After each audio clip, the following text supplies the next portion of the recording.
How many of you send the word? I'm not hearing you. I know it's cold, but don't be cold on me here. I asked how many of you send the word? How many of you send the word? How many of you believe the word you send contributed greatly to my healing? How many of you send the faith with that word? Ulikuwa na imani, Bishop Akufi. How many of you had faith? You had faith. You had faith. You had faith.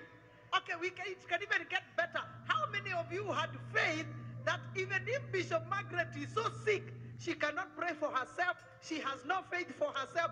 Your faith. Hello? Your faith. Somebody say my faith. Somebody say my faith. How many of you would have said my faith will heal Bishop, will raise her up, and she'll be back on this altar? How many of you had that kind of faith? You had faith in your faith, not in my faith, in your faith. How many of you had faith in your faith? You had faith in your faith. Kabisa, kabisa. Did I get healed? Did I come back? Am I still alive? You are a life giver. You are a life giver. You are a life giver. You are a life giver. Can you shout, I am a life giver? Can you shout, I am a life giver? Can you shout, I am a life giver? Can you shout, I am a life giver? At one time, my daughter was very sick. Very, very sick. Almost passing on. And I know I have the privilege of bringing up many grandchildren. But I also have the privilege right now of being free. So everybody brings up their children. So I said to God, my daughter is the mother of 2 children. She needs to be alive for them. And started sending life, speaking life in her. Then sent this girl called Sally all the way to America to go take care of the children and take care of my daughter. And my daughter got healed and got out of hospital. I did not go to America. I only send the word. I am a life giver. Even if somebody is in America, even if somebody is in Europe, even if somebody is in Australia, I don't know where your firstborn is, but I know that you are a life giver. So what is the difference when you are praying and you are giving life to somebody who is almost dying, like my case, or like the example I've given you of my daughter, or probably somebody else you know yourself, even in your family, whom you prayed until they came back to life? What is the difference? Bondage is bondage. Whether it is sickness, or it is drunkenness, or it is the devil, or it is what? Unclean spirits, or it is somebody in prostitution, or it is somebody who is doing the wrong things. It doesn't matter. The devil is one. Bondage is bondage. So the same way you have faith. Your problem is you get threatened and quickened and awake when you see real death. Ukiona kifo inakuja, unaamka haraka sana. Imani yako inainuka. You awaken. But as long as your brother or your sister is still busy taking changa, or is still busy roaming all the bars of Nairobi, you don't see that as anything urgent. As long as your sons and your daughters are doing the wrong thing, you don't have the quickening. You don't see it as urgent. But that person in hospital, you see it that it is very important and very urgent for them to be healed. The same devil that is killing people in hospital is the same devil killing people in bars, in prostitution, in Illuminati, in Freemasonry, in whatsoever place. It is the same devil. It hasn't changed.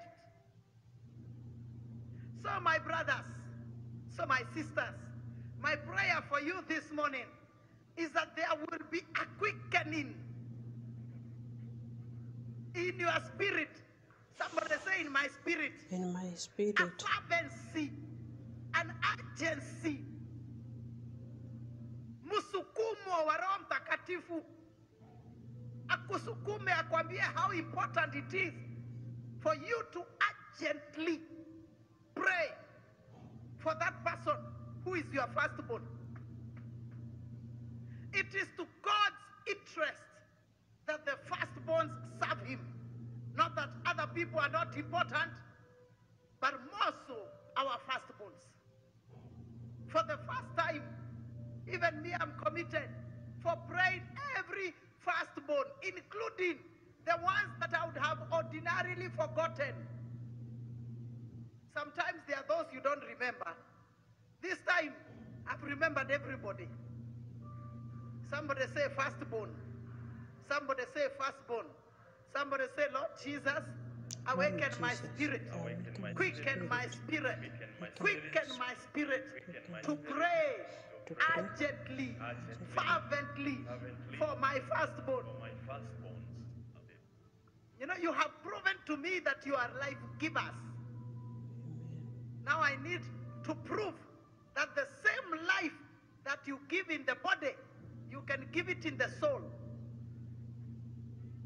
If you can give life to somebody dying in the body, then you can give life to somebody dying in the soul.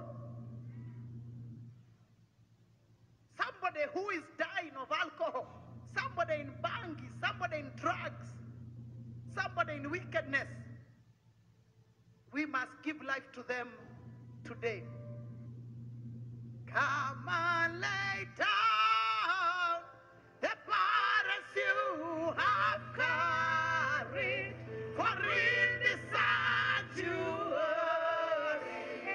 God is here. Come on, lay down, come on, lay down the burdens you have carried, for in the sanctuary,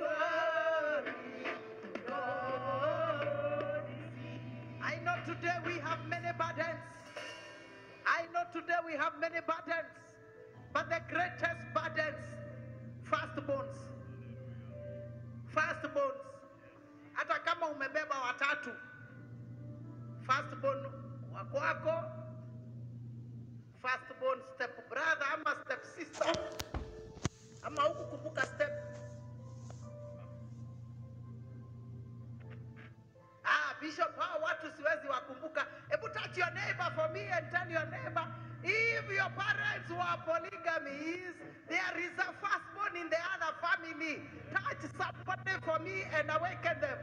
Awaken them, awaken them. There is a firstborn in the other family. And I can tell you are not even considering them. You are not even remembering them.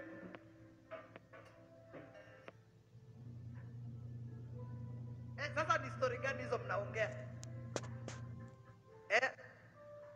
Kama baba yako alikuwa na bibi wawili ama watatu, kama ni watatu, kuna firstborn wangapi?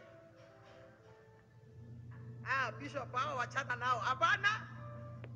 The day they get saved is the time when there will be transformation in that family. That's why even me, I said, for the first time, I've considered everyone. Everyone. Everybody. Most of the years, I consider my firstborn and my sister, who now, because my brother is past. My brother was the firstborn, now he's past. So my sister stands in the gap. So those I remember. Let me say my mother's household. How about the other mother? Ask your neighbor. And the other one.